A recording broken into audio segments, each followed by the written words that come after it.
Bonsoir à tous. La pluralité des opinions et des offres politiques dans notre pays a un peu plus de 30 ans. Depuis, en tout cas, la création du SDF en 1990 jusqu'à nos jours, beaucoup d'eau a coulé sous les ponts. Les acteurs de l'opposition sont devenus innombrables, traversant les époques et les générations face à un même et seul adversaire, le Rassemblement démocratique du peuple camerounais, le RDPC, et son chef, le président Paul Biya. Et si l'on se permettait une comparaison entre les époques, au travers des hommes et des profils qui ont traversé et jalonné l'histoire de la dite opposition, autrement dit, quels sont les points de divergence ou de convergence entre ces différentes oppositions? C'est la trame centrale de l'échange que nous aurons dans un instant avec l'invité de la rédaction de cette semaine. Il s'agit d'un opposant de métier, allais-je dire, homme politique de la première heure, président du Manedem, le bien nommé Anissé Ekane. Nous le retrouvons dans un très court instant après cette transition.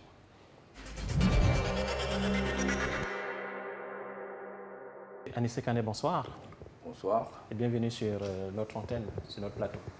C'est un plaisir. Très bien. Vous avez vous avez accepté cette invitation pour discuter donc de cette opposition, dont vous êtes l'un des acteurs, l'un des tout premiers acteurs. Déjà, comment vous entrez dans la scène politique? Mais avant peut-être de commencer, je voudrais rendre un hommage à l'un de vos confrères qui vient de disparaître brutalement, AVP, comme vous l'appelez, Vincent de Paul Atangana, qui avait une voix très familière pour les auditeurs de la chaîne gouvernementale, CRTV. Il vient de disparaître brutalement. Mais je lui rends hommage parce que c'était un journaliste émérite et qui essaie de faire son boulot de la manière la plus correcte possible, bien sûr en fonction de la ligne éditoriale de son métier. Alors, je suis rentré en politique, j'allais dire,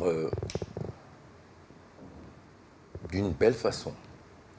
En 1970, en août, lorsque le gouvernement de Saïdio arrête Ernest Ouandié et ses compagnons, le ministre de la Justice à cette époque, c'était Saba Aleko.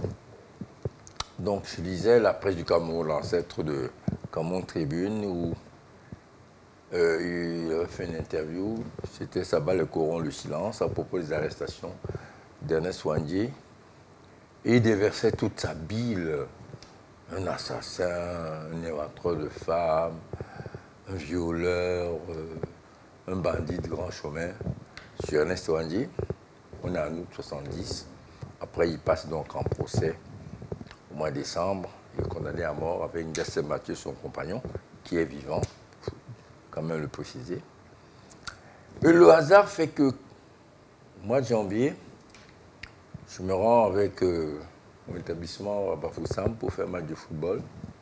Et c'est à cette période que le 15 janvier 71, on exécute Ouandié, on l'assassine sur la place publique, en faisant fermer les écoles pour inviter les scolaires à venir assister. En votre présence, et vous êtes présent? Je suis présent. Ah bon? Je suis présent. Et je Vous vois êtes donc, marqué à vie par ce j'ai moment. 20 ans, 171. Je vois donc, j'ai à peine 20 ans, puisque c'est en janvier. Je vois donc ce monsieur qui affronte les yeux non bandés, il refuse qu'on lui bande les yeux. Le peloton d'exécution qui lui envoie quelques instants plus tard des dizaines de balles dans le corps. Je découvre donc un autre Ouandié Ernest qui n'a rien à voir avec celui que décrit Saba Aleko à Cameroun Tribune. Je suis bouleversé. Quelques mois plus tard, je vais continuer mes études en France et je me retrouve dans le milieu de l'Union nationale des étudiants du Cameroun, l'UNEC, l'organisation des étudiants du Cameroun à l'extérieur, qui est très proche de l'UPC.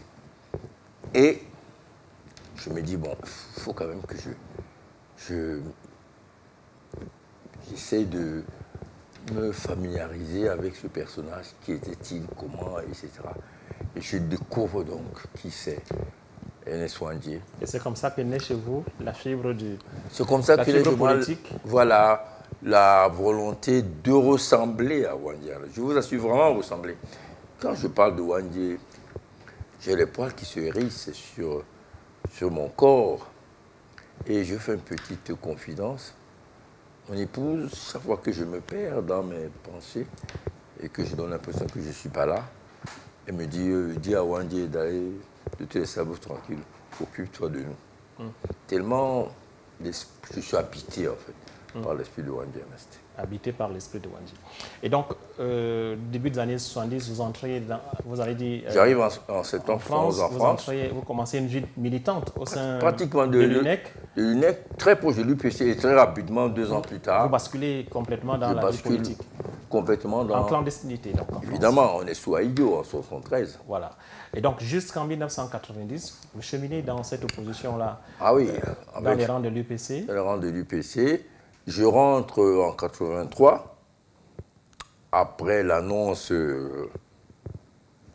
qui n'a pas eu de suite après, de Biya, le président de la République, de permettre à ce que les UPC rentrent avec la condition de ne pas faire de politique. Je rentre dans 83, je m'installe au Cameroun, citoyen ordinaire, je me mets à travailler, et de 83 à 90, je suis donc un militant clandestin de l'UPC que personne ne connaît. En 85-86, on arrête mes camarades en clandestinité, dont Abanda Pama, qui a été un président du Manidem, Dikou Mbonjo, Luka Bazil, etc. Et moi, de Douala... Et vous restez tapis dans... Oui, mais de Douala, votre coin. Je pars de Douala, en fait, je vais leur rendre visite à la BMM, qui est actuellement la prison de Koningui, la prison centrale et la prison annexe de Koningui. Mais bon, on ne s'imagine pas que je suis dans la direction clandestine de l'UPC jusqu'en 1990, où nous réunissons avec Yondo Black, quelques néophytes en politique, on nous arrête, on nous traduit devant un tribunal militaire. Moi, on me condamne à 4 ans de prison, 20 millions d'amendes, d'échéance des droits civiques. Et tout le Bataclan. Et tout le Bataclan. C'est là où on découvre que, tiens. Et la plupart de mes amis, qui ne me connaissaient pas, ce côté sont étonnés. Certains se demandent si, bon, il n'y a pas erreur sur la personne. Sur la personne ou erreur sur l'accusation. Ouais. Voilà. Le 18 février 1990, je suis chez monsieur et madame Moutoumé, Maître Moutoumé, qui a été mon avocat après le militaire. Maître Moutoumé qui devient ministre? Il devient ministre, oui. Chez mes amis. Je sors de chez eux le 18 février, c'est un dimanche, il est 2 h du matin.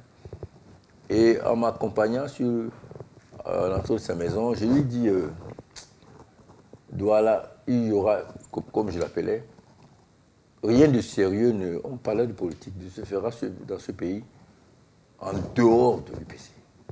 18 février, 2 h du matin, on est en fait le 19. Le 19 février, le lundi, le lendemain matin, à 7 h, le Sénat vient m'arrêter. Voilà. Et il est étonné. Il dit, mais j'aurais tout imaginé sur ça. Alors, ça nous conforte davantage dans le choix que nous avons fait de vous inviter à cet échange. Parce qu'effectivement, votre profil renvoie à une personne qui connaît bien, qui a vécu toutes les péripéties de l'opposition camerounaise, dont depuis les premières germinations jusqu'à date. Et donc, 90, il y a tout ce qu'on sait, les mouvements... Oui, alors on nous condamne, on reste à peu près 6 mois en prison. Moi, je fais BMM de Douala, la brigade mixte mobile, c'est-à-dire la police politique de Douala, transféré à la brigade mixte mobile de Yaoundé, procès au mois d'avril, condamnation. Quelques jours plus tard, on libère Henriette Ekoué, parmi tous ceux qu'on avait arrêtés. Je suis condamné avec Yondo et Tekam par contumace parce qu'il était déjà rentré en Europe. Ensuite, on nous déporte. Moi, je vais à Batouri, Yondo à Yokadouma. Un mois plus tard, Yondo part de Yokadouma, il va en Fou. Moi, je pars de Batouré, je vais à Yokadouma. Un mois plus tard, je pars de Yokadouma pour Edea. Et un mois plus tard, on nous libère. 14 août 1990. En pleine effervescence. Pas encore. On a le vent d'Est qui se pousse. Alors justement, au mois de juin, oui, pendant que nous on est en prison, le SDF est créé à la suite de la marche. Ouais, sur la marche de Bamenda. Je voulais dire que pendant que nous sommes en prison, parce qu'on avait condamné Moukong aussi, il avait été parmi ceux qui avaient été arrêtés. Il nous retrouve à Douala en prison, ou à BMM, et il nous dit que, texto, nous avons donné des statuts du Social Democratic Front, un libraire qui s'appelle Ndifrou, c'est comme ça qu'il l'appelait, d'aller déposer les statuts. Et il ajoute, je dois le dire, c'est la vérité, c'est un farfelu et c'est un escroc. Les mots de Moukong. Il est où? Il est vivant? Moukong, il est décédé. Ah, Albert Moukong. Albert Moukong, oui. D'accord. Mais il dit, bah, on n'avait pas le choix, c'est lui qu'on avait sous la main. C'est comme ça que j'apprends qu'il y a un Fondi qui existe. Et Un farfelu et un escroc. un escroc. Oui. Je suis obligé de le dire, c'est la vérité. C'est l'histoire. Et ceux qui connaissent bien Fondi, bien, parce que après, je me suis un peu renseigné pourquoi on dit qu'il était présent depuis le début du Bamenda, qu'il a eu des démêlés avec la Fédération camerounaise de football, avec des ventes de plusieurs joueurs en même temps, etc. Peut-être que beaucoup faisaient allusion à ça. Donc quand on sort au mois d'août, le 14 août, la veille de l'Assomption, c'est très présent dans ma mémoire, on contacte donc le SDF Djané, on contacte certains responsables politiques, dont Fondi, de créer donc une dynamique politique. Il refuse. Il dit qu'il ne s'allie pas aux communistes. Donc, on crée de la coordination avec Yondo, qui crée un parti, et au fur et à mesure des associations. Entre-temps, il y a des associations qui se mettent en place, Cap Liberté, etc.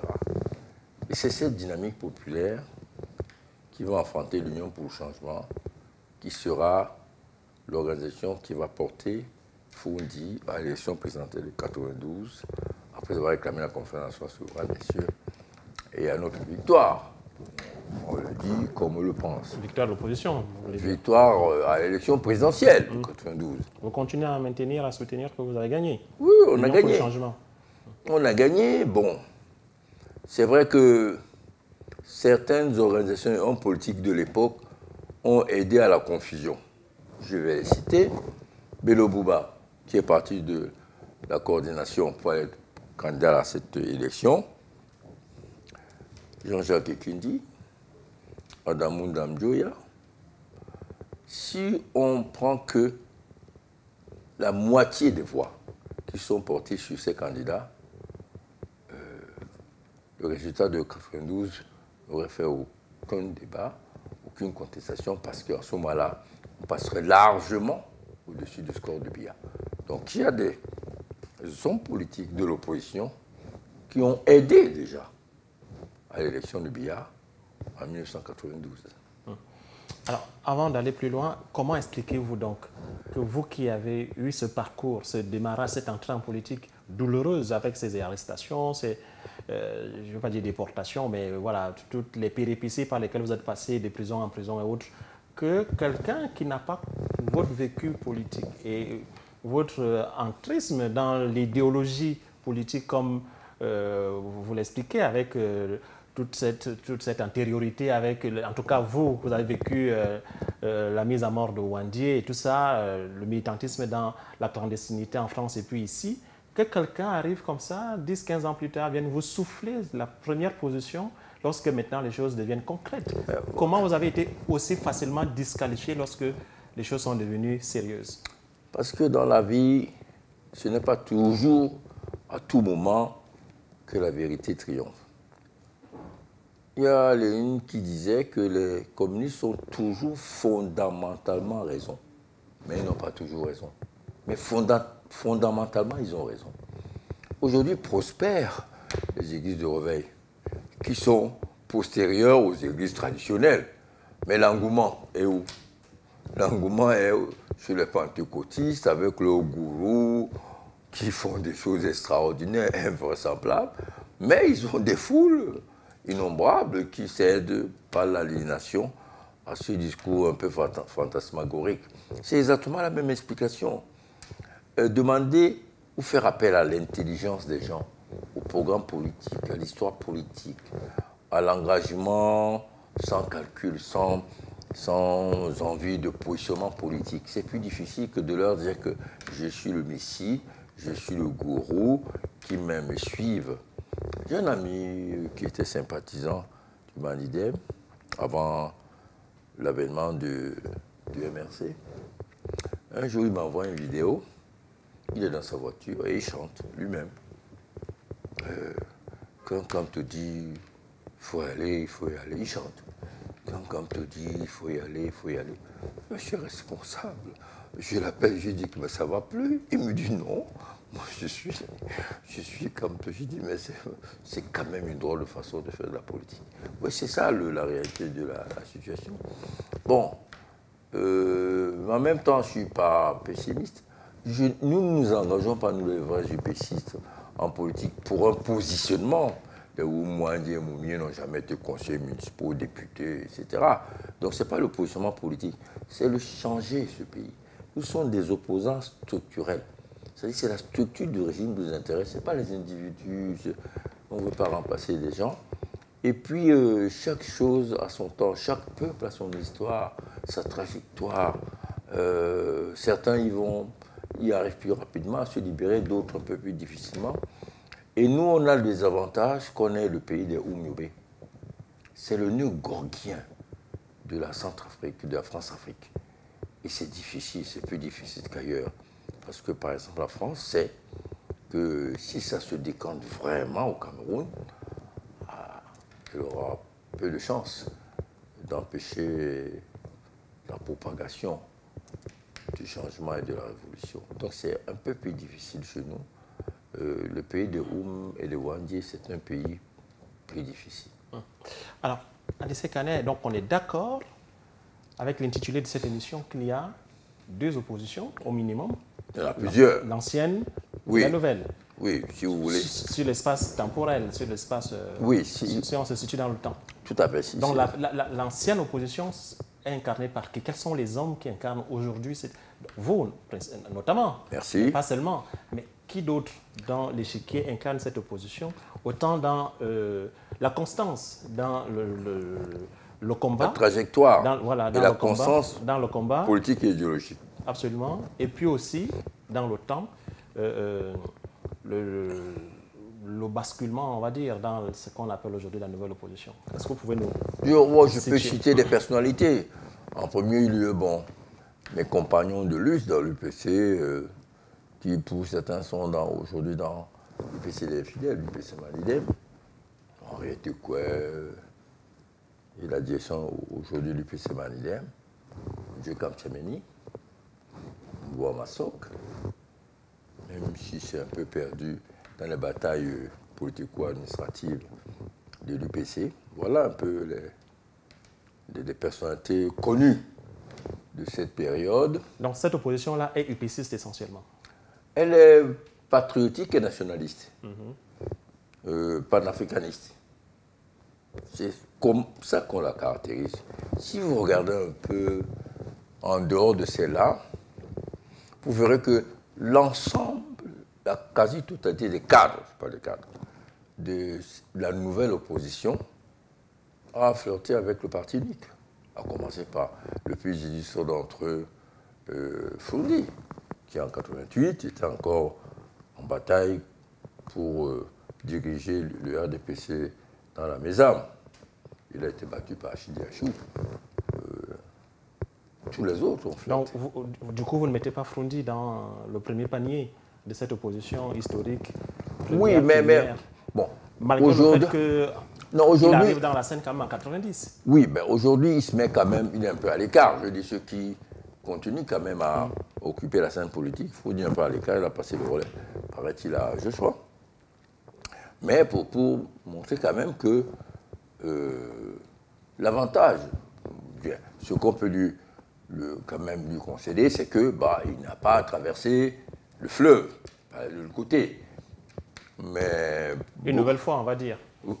Enfin, oui, il n'a pas retraversé. Il n'a pas retraversé pour retrouver mais la plupart, sa première famille. Si on regarde un peu la plupart des dirigeants actuels de cette nouvelle opposition, soit ils ont flirté, soit ils étaient en plein là-dedans, soit ils ont vraiment exercé des responsabilités importantes dans le camp d'en face, pour la plupart. Et leurs cadres ont plus ou moins flirté avec qui en place. Ce qu'on leur reproche, ce n'est pas d'avoir été de l'autre côté, mais c'est que ça laisse des traces. C'est des moules, c'est un moule. Il y a deux moules politiques fondamentaux dans notre pays.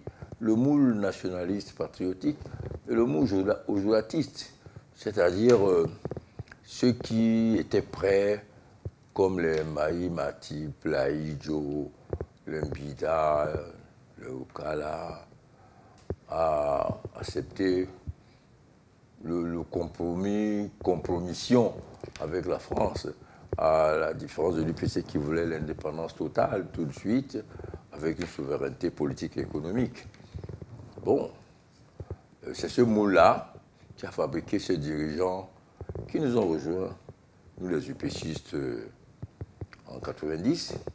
Mais la lutte n'étant pas aussi facile qu'on pouvait l'imaginer, et en face, il y a un pouvoir quand même tenace, qui ne se laissait pas faire, n'ont pas, pour la plupart, digéré le fait que les problèmes, les difficultés, les sacrifices font partie de la lutte. Donc très peu ont survécu à ces aléas et difficultés de la lutte. Et donc, la deuxième opposition, quelle est-elle?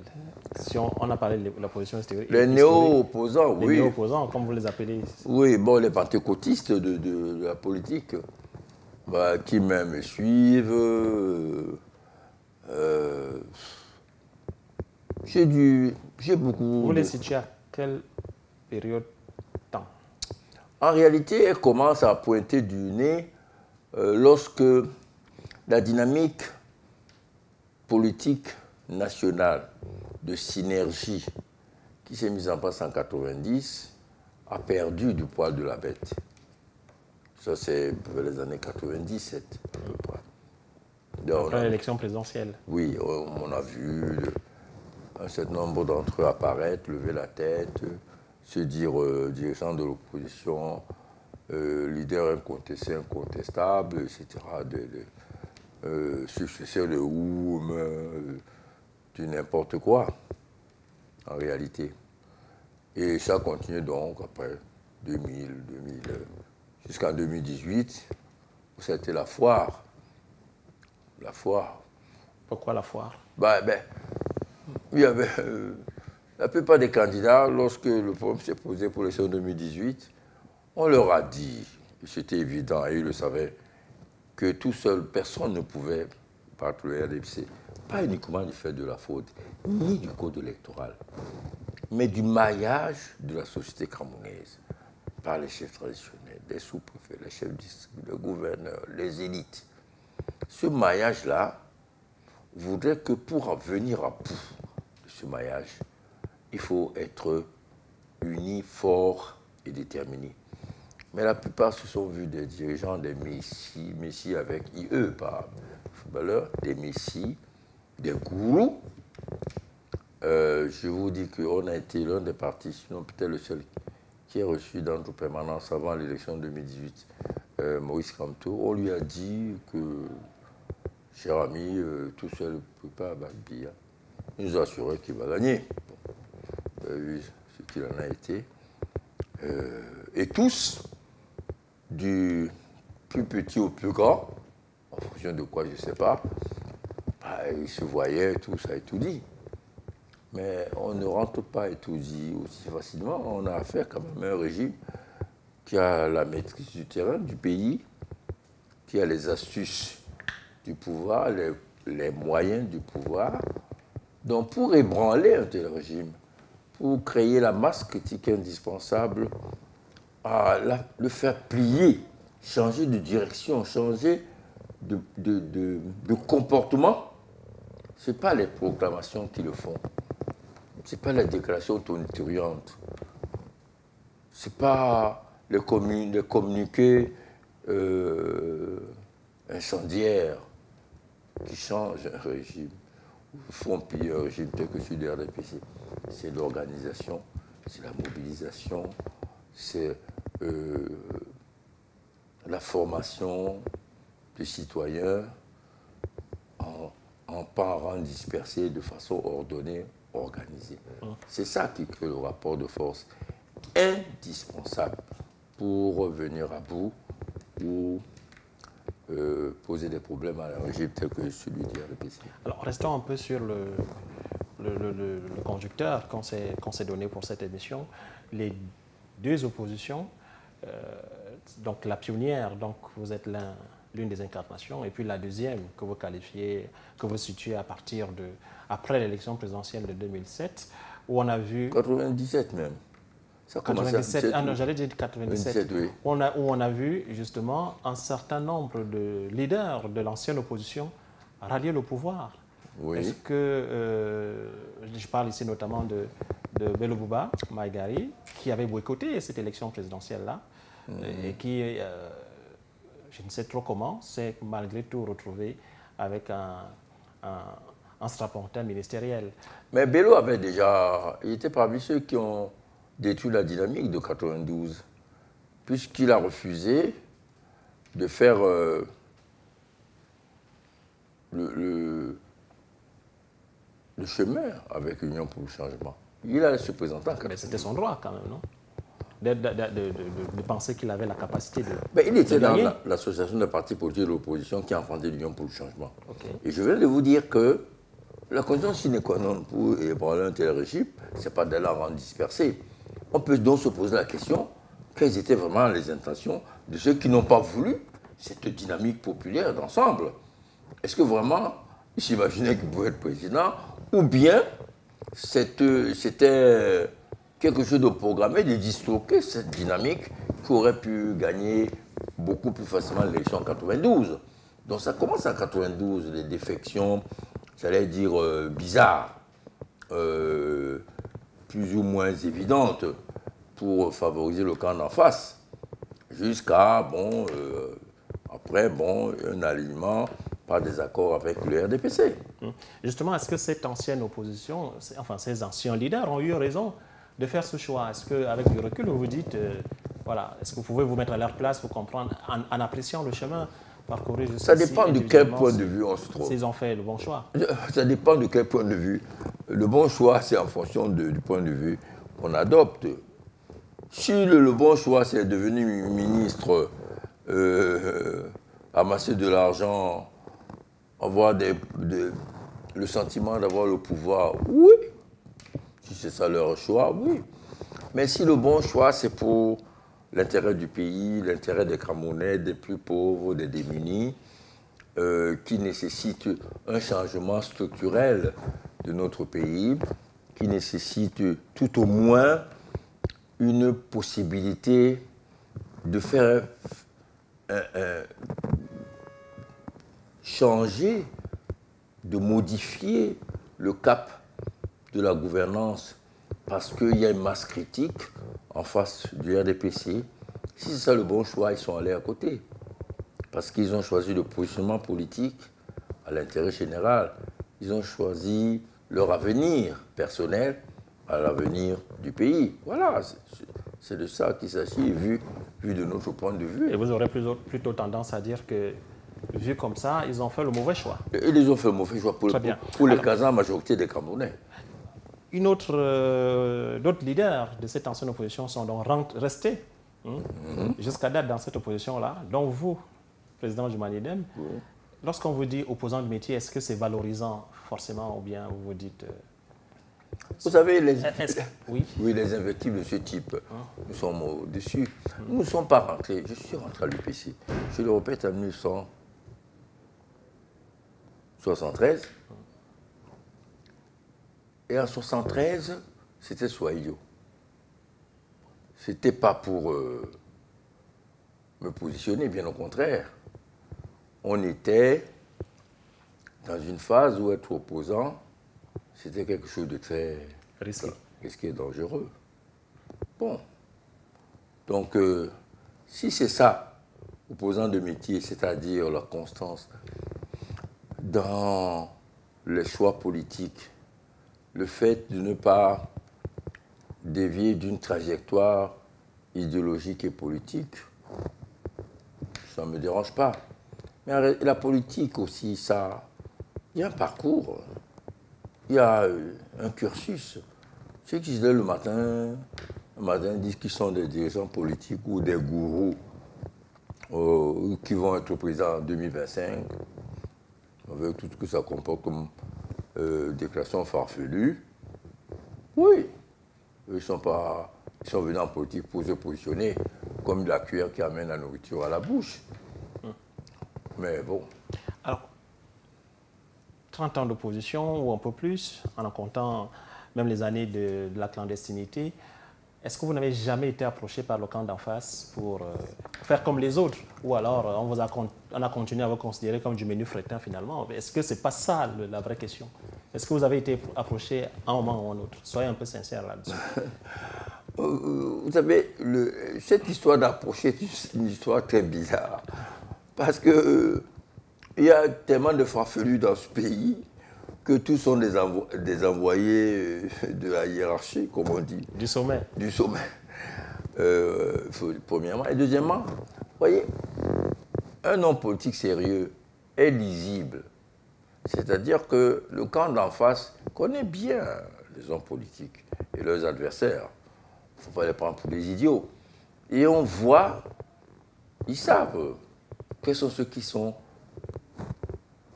un danger pour eux, ceux qui sont des opposants structurels, et puis les opposants de positionnement. Et ça se sent, vous savez.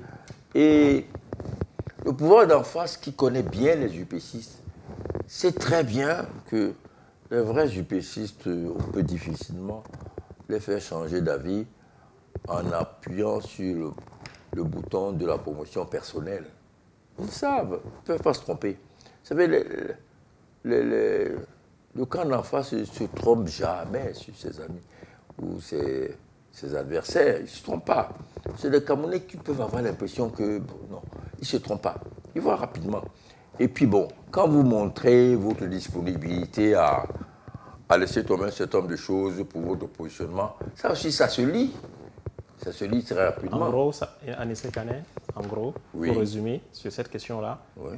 vous avez été approché, mais vous n'êtes pas sûr que ceux qui sont venus à vous étaient vraiment des mandants, des envoyés du sommet, comme on dit. Première chose. Et de deux, quand bien même ils auraient été des envoyés du sommet, ce n'est pas sûr que vous aurez accepté ce que vous voulez nous dire. Et je suis au-delà de mon point de vue. Je crois que les gens ne se font pas d'illusions. Je vais vous dire, il y avait un gouverneur qui s'appelle Koungou Edima. Ben, c'est vraiment le cœur du pouvoir, comme on dit. Mais il a toujours dit, il avait beaucoup de sympathie pour moi, mais il a toujours dit que, bon, je n'ose même pas vous poser le genre de questions du genre, il faut nous rejoindre, parce que je sais que ce n'est pas possible. Et il avait bien compris. Ceux qui sont lucides au pouvoir savent bien à qui s'adresser. On peut faire des tentatives pour dire on ne sait jamais. Comme on dit, ça dépend du prix. Mais c'est sans grande illusion. Mais c'est arrivé. Certainement, c'est arrivé d'une façon plus ou moins évidente, etc. Et la réponse a toujours été, si c'est pour changer de cap, si c'est pour faire le deuil d'un pouvoir sans partage, si c'est pour faire le deuil d'une politique qui met en avant les intérêts à l'extérieur, mais qui prend aussi, si c'est pour changer et avoir une politique qui met les intérêts du Cameroun et des Camerounais au-dessus de tout, si c'est pour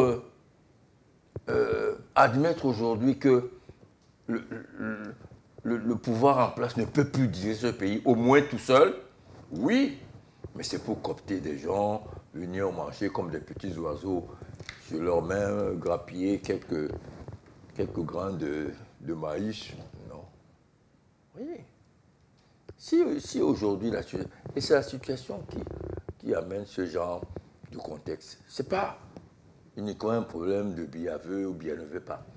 Si la situation aujourd'hui, objectivement, qui est difficile, si les Camerounais se mobilisent pour l'électricité, pour l'eau, pour la vie chère, et que ça crée un contexte d'exaspération et de difficulté pour le régime, et que, grâce ou à cause de ça, le régime fasse le deuil de gouverner tout seul et qu'il ouvre aux autres forces nouvelles, par exemple un gouvernement de transition, un gouvernement d'union nationale, oui. Mais ça, ils le font parce que les éléments les obligent à le faire. Pas pour aller grappiller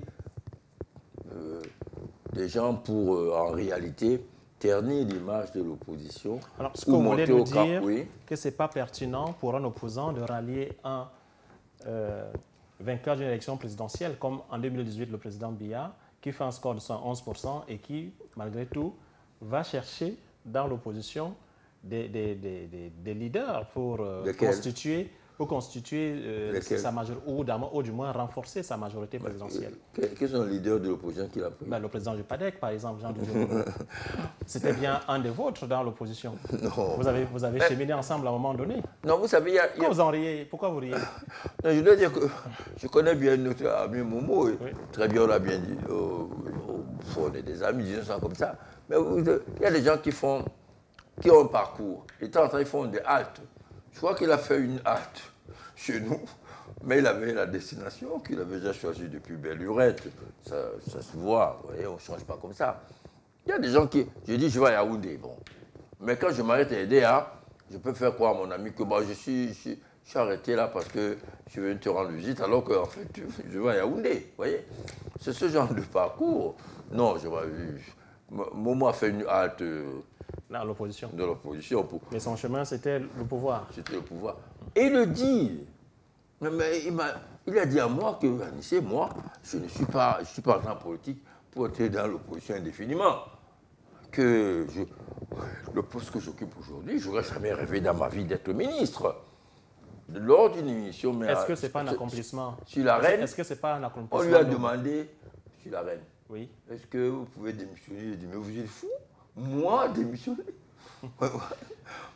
C'est un accomplissement ou pas, quand même, de servir son pays à ce niveau de responsabilité? Que ce soit parce qu'on a rallié le camp du pouvoir je vous ai dit, comment peut-on servir le pays dans ce contexte-là? Oui. On peut le servir si votre entrée au gouvernement procède d'une volonté politique et impacte sur l'avenir du pays. Vous savez, est-ce que vous avez l'impression que l'arrivée de Momo impacte sur l'avenir du pays? Je n'ai pas d'opinion. Vous avez une opinion. Ça anime les réseaux sociaux et le microcosme politique, c'est vrai. Mais je n'ai pas l'impression que ça fait changer d'un iota le cheminement du pouvoir. Alors, je repose ma question. Une carrière d'opposant, il y a des bénéfices à ça, Anissé Kane? Il y a une satisfaction morale extraordinaire. Je suis heureux, là. Vous n'avez pas l'impression que je suis un homme heureux? On se connaît depuis des années. Est-ce que vous avez l'impression que je ne suis pas épanoui? François Fanon disait que je suis heureux parce que je lutte. Je ne lutte pas pour être heureux. Je suis heureux. On a un souci, c'est transmettre, faire des legs. Je suis là parce que les Oumont existaient, les Ndo Michel, les Moukoko, les Oum, les Wandji, les Ndiassem. Il faut que demain, quand nous ne serons plus là, et ça va peut-être pas tarder, on ne sait jamais, qu'il y ait des jeunes qui reprennent le flambeau, qui disent que c'est grâce au sacrifice des Canets, quoi et consorts, que nous sommes là, que nous continuons, qu'on n'a pas baissé les bras, qu'on sait que la lumière sera d'autant plus éclatante qu'on sort du noir. Voilà. Et ça, c'est une satisfaction Polycarpe extraordinaire. Mais vous entendez aussi ce qui vous soupçonne, vous, Anissé Kane, d'un compagnonnage obscur avec des gens du pouvoir. Mais obscur, ça veut dire quoi? Que même si vous n'avez pas complètement traversé la rivière, comme vous le dites pour les autres, que vous êtes en fait voilà, bien en cours dans les petits papiers des gens de Yaoundé, des gens du pouvoir. Vous savez, les gens du pouvoir, je disais tout à l'heure, ne sont pas des idiots. S'ils veulent, je veux dire, sponsoriser les gens qui sont des opposants structurels à leur régime, mais avez-vous l'impression que les subsides de ce pouvoir sont dirigés vers un certain nombre d'individus? Et ça se voit, c'est visible à l'œil nu. Vous voyez, la politique, c'est pas, on ne la fait pas avec des sentiments, des ressentiments, je vais dire des rancunes, la haine. On le fait avec des idées, des actions, des projections. Il y a plein de mes amis qui ont un peu le même âge, compagnons dans la vie courante, qui sont au pouvoir. Plein de ministres, Mbarka, Grégoire, mon ancien camarade de Gassiam, malheureusement, qui est... Il y en a plein, je les rencontre sans aucun problème. Le jour et la nuit. Parce que je n'ai pas de problème. Mais je n'ai pas... Et ils vous font des cadeaux, de temps en temps. C'est vos amis. C'est quoi un cadeau? Même, disons que ce n'est pas sur le champ politique. Bon, vous allez voir un ami qui est ministre, qui est du RDPC. Oui. Il peut arriver qu'il vous fasse un cadeau, non, ou pas, Anissé Kane? C'est arrivé. Bon, supposons que je vais voir le ministre et il me donne une voiture pour circuler. Si vous estimez que c'est un cadeau... C'en est un. J'en ai qui ne sont pas ministres du pouvoir, hein, des amis plus fortunés que ceux qui sont au pouvoir. J'ai des amis très fortunés et qui sont de l'autre côté, c'est-à-dire qui sont au RDPC. Mais pour des relations humaines, bon, on a des rapports très amicaux, très affectueux. Mais ça n'a rien à voir avec en politique. Oui, mais est-ce que ça ne crée pas quand même un peu de brouillard dans... Si vous estimez que je suis encore au niveau d'un cadeau, vous me faites pitié, c'est m'injurier. Vous imaginez qu'on peut rentrer à l'UP 173, passer on a à peu près 50 ans. J'en ai 71 le mois d'avril. Et qu'on soit encore à la merci d'un bon d'essence, d'une voiture, même d'une voiture, pour annihiler du jour au lendemain tout ce parcours, toute cette satisfaction morale d'avoir contribué à garder le flambeau de l'UPC pour quelques billets de banque. Vous imaginez, je sais pas, sauf, j'ai l'impression que la plupart des gens qui le disent se voient eux-mêmes dans le miroir et imaginent que pour des gens, le positionnement politique, matériel, c'est tout ce qui guide la vie d'un homme. Je dis quand même aux gens qu'il y a des gens qui font le sacerdoce, par exemple, devenir prêtre. Donc, qui ont, par exemple, donc des projections. De devenir prêtre, et donc qui font le vœu de chasteté, mais qui, derrière, en cachette, font des enfants. Il doit en avoir. Mais il y en a aussi qui respectent leurs vœux, leur démarche. Il y a des gens qui ont consacré leur vie à sauver des pauvres.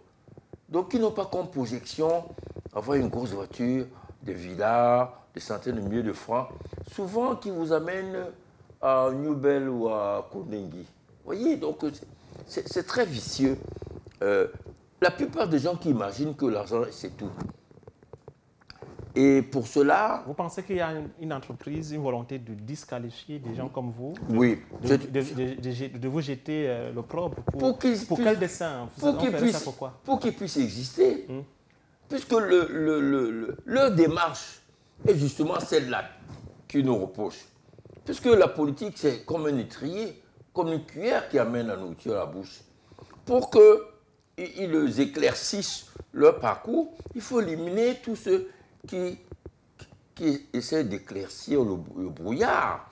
Savoir que, bon, en politique, bon, on est tous là, mais ce qu'on veut, c'est se positionner. Ce n'est pas vrai.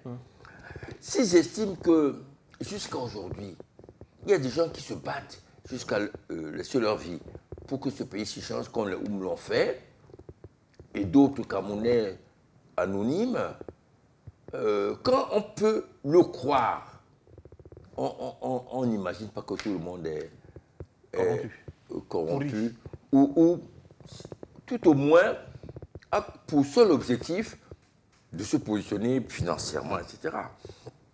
Je crois qu'ils se font eux-mêmes une projection de leurs désirs. Et la plupart de ceux qui en parlent, je suis sûr que même sous-préfet, ils accepteraient très facilement, avant même qu'on fasse une proposition de ministre. Alors, pour parler encore pour revenir un peu à notre conducteur, l'ancienne, la nouvelle opposition, vous, l'ancienne opposition, vous avez donc échoué, il faut dire les choses comme elles sont, à renverser le régime, à renverser le RDPC et son chef. Est-ce que vous pensez, déjà, sur le constat d'échec, il procède de quoi? Qu'est-ce qui n'a pas marché? Vous avez dit, bon, l'Union, pour gagner, il faut être rassemblé. Est-ce que c'est le seul élément qui vous a, Quand j'étais à l'école de formation de l'UPC, oui, j'avais un camarade qui disait que la victoire du Cameroun sur les forces qui l'oppressent, qui l'oppriment, c'est vrai comme 2 plus 2 égale 4. Chaque peuple a son histoire, a son parcours. Et la lutte a des hauts, a des bas, des accélérations, des pauses, des reculs. C'est dialectique. Première chose. Deuxième chose, vous savez, ce sont les dérapages, les fautes, les erreurs du régime d'en face qui creusent la tombe de ce régime. Objectivement, qu'il le veuille ou pas. C'est le détournement des fonds publics, c'est la répression de la liberté d'expression, tout ça qui creuse les conditions du renversement du régime et de la fin du régime. Parce que exaspère les Camerounais. Et quand il y a action, il y a réaction. Donc les conditions de la fin de ce régime existent du fait même que ce régime n'est pas bon. Tout ce que nous on fait, c'est tenter de l'accélérer. C'est de transformer ces conditions objectives en victoire par l'apport des conditions subjectives, c'est-à-dire donner aux Camerounais le sentiment par leur organisation qui sont à bout, qui sont à même de venir à bout de ce régime. C'est ça la lutte. On peut y arriver aujourd'hui, demain ou après-demain. Donc du coup, vous n'avez pas échoué? Pas du tout. Vous êtes encore en chemin? Alors, Oum a échoué. Wandi a échoué, il est assassiné. Hein. Moumi a échoué parce qu'il est empoisonné. C'est la question qu'il faut se poser. Parce que nous sommes sur cette trajectoire. Et je vous rappelle que Oum a milité 10 ans à l'UPC. Il est entré à l'UPC en 48, il est mort en 58. 10 ans. Moi, je milite depuis 73. Donc, si vous estimez que Oum a échoué, alors, nous aussi on a échoué. Mais comme Oum et consorts, le Wandi, etc., ils n'ont jamais été députés, ni ministres, ni conseillers, même chefs de district. Mais ils ont marqué de façon granitique l'histoire de notre pays, l'histoire de l'Afrique en général. Quand on parle de Oum dans certains pays d'Afrique de l'Ouest, de l'UPC même comme elle a Lambeau, mais ça reste, c'est en termes dithyrambiques. Ce n'est pas ici où n'importe quel farfelu ou pentecôtiste de la dernière minute parle de l'UPC avec condescendance, ou des UPCistes qui ont sacrifié toute leur vie à vouloir le bien de ce pays avec beaucoup de condescendance et de mépris. Alors, la nouvelle opposition semble-t-elle en capacité de vaincre là où vous avez, je le dis encore le mot, échoué à vaincre le RDPC? Si vous estimez que les pentecôtistes vont prendre le pas... Je parle de la nouvelle opposition. Oui, mais c'est l'opposition pentecôtiste. Si vous pensez que les pentecôtistes ont de la chance de supplanter totalement les églises traditionnelles, oui. Mais moi, je ne crois pas que c'est possible. Parce que ce qui caractérise les pentecôtistes, c'est l'aliénation passagère. C'est-à-dire qu'on peut vous emballer, vous dire que votre femme c'est un démon, vous amenez même à lui causer des torts, puis quand vous allez vous réveiller de votre aliénation, ou quand vous avez fait des bêtises, mais ça ne va jamais très loin. Dans une opposition pentecôtiste, faite de gourous, de messies ou de chefs suprêmes, ne peut pas entraîner l'écrasante majorité de notre peuple, puisque très rapidement, ils vont se rendre compte pardon, du côté de la vacuité de ce discours. Voilà, je donne un exemple. L'aventure funeste, rocambolesque, fantasmagorique de la sécession, elle est où? Mais elle a pu entraîner nos compatriotes du nord et du sud-ouest, certains, à perdre leur vie. Elle a même entraîné des opposants pentecôtistes à jouer au chat à la souris avec cette opération funeste. Aujourd'hui, ben, on est obligé de leur poser la question, mais on est où là maintenant? Quand on leur disait que ça n'a pas de sens, on est pour le panafricanisme et vous voulez dépecer en petits morceaux les petits États qui sont encore en Afrique. Aujourd'hui, il faut leur poser la question. Mais vous aviez dit que il faut soutenir les séparatistes. C'est où là maintenant? Maintenant, c'est la population qui les pourchasse. Oui. Alors, est-ce qu'il y a, Anissé Kane, quand même pas un peu d'aigreur à tenir ce discours vis-à-vis, on va dire, du succès relatif de la nouvelle opposition, comparé à vous, anciens, qui êtes un peu en retrait aujourd'hui? Quel est le succès de l'opposition pentecôtiste? Le succès, c'est quoi? Ne pas être en mesure d'avoir un groupe parlementaire. En 92, lorsqu'on refuse d'aller aux élections législatives, bon, ça n'a pas empêché, quelques années plus tard, le SDF tout seul est un groupe parlementaire. Vous voyez? En 92, déjà, la partie de l'opposition qui a accepté d'aller aux élections législatives avait 92 ou 88 députés. Alors, arriver aujourd'hui à ne pas être en mesure de former un groupe parlementaire, c'est ça le succès? Sincèrement. Le succès, c'est au moins en termes de mobilisation populaire, on a vu. Mais si elle a une mobilisation populaire et qu'elle doit se traduire par la victoire dans les urnes, le résultat est quand même assez bizarre. Dites-moi un peu, quel est le succès aujourd'hui de cette opposition pentecôtiste? C'est quoi? C'est de faire des déclarations dithyrambiques sanguinaires, c'est ça? C'est d'appeler à des manifestations bidons? C'est quoi? Alors aujourd'hui, on va finir en essai Kane. Aujourd'hui, ressurgit dans le débat la sempiternelle volonté de l'opposition à se mettre ensemble. La question de l'unité, vous avez commencé à l'évoquer. Est-ce que du coup, l'ancienne et la nouvelle opposition peuvent se retrouver pour discuter de cette question-là? Est-ce que vous y êtes disposé? J'espère quand même pas vous parler de la fantomatique, soi-disant Union pour le changement.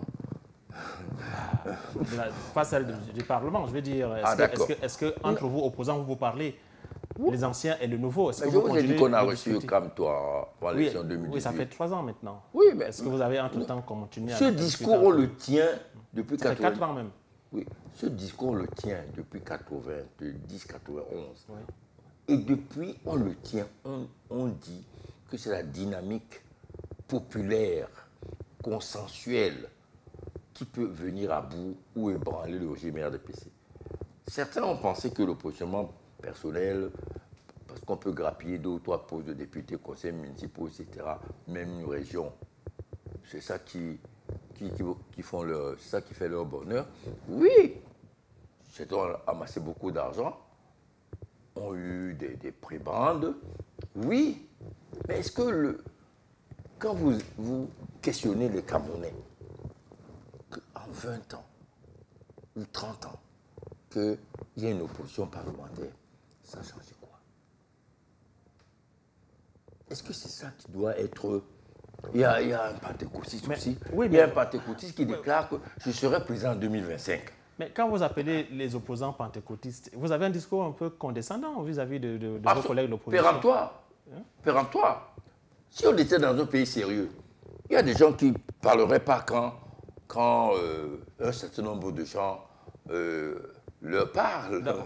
Vous me considérez comme un général d'armée pas du tout. qui n'a que des ordres à donner à des cadets. Jusqu'à présent, je ne donne pas des ordres, je fais des suggestions. J'analyse, j'esquisse des solutions. La preuve, vous ne m'avez jamais entendu dire que tous ceux qui ne sont pas à l'UPC ou au Malidem ne sont rien. Non, je dis que chacun invente ce qu'il veut. Rénovation sociale, libéralisme communautaire, fédéralisme unitaire, qu'on invente tout ce qu'on veut. Mais à condition qu'on se mette d'accord que pour ébranler le régime, il faut une dynamique unitaire. Que ce n'est pas le fédéralisme communautaire ou unitaire ou comprador qui va venir seul ébranler le régime. Et là, il faut réunir toutes les confessions religieuses, les pentecôtistes comme les églises traditionnelles. Puisqu'elles croient croient tous en Jésus, à Dieu. Adessé Kane, un dernier mot peut-être pour sortir. Le Manidem, il reste quand même plus ou moins confiné à Mobile Bona. Comment je veux dire, même pas Douala. Je veux dire, qu'est-ce qui s'est passé? Pourquoi? Parce qu'il n'y a pas eu de conseil municipal et de députés. Mais si vous appréciez l'importance d'un parti politique à l'aune des élections organisées par le RDPC, c'est un peu contradictoire. Voilà, premièrement. Deuxièmement, vous êtes un journaliste avéré. Vous imaginez aujourd'hui, dans le contexte d'aujourd'hui, un paysage politique sans le Manidem par rapport à ce que nous apportons comme éclairage, j'allais dire clarification, proposition constructive dans le sens de construire notre patrie. Vous imaginez un paysage politique aujourd'hui sans le Mali? Prenons nos rendez-vous avec l'histoire pour l'apprécier par le... C'est le seul juge, en fait. Voilà, effectivement, comme on l'avait dit. En tout cas, merci en tout cas, Adessé Kane, de nous avoir consacré cette petite heure pour discuter de ce sujet ô combien important. Merci à vous, chers amis téléspectateurs, d'avoir regardé cette autre édition de l'invité de la rédaction. Merci, bonsoir, au revoir.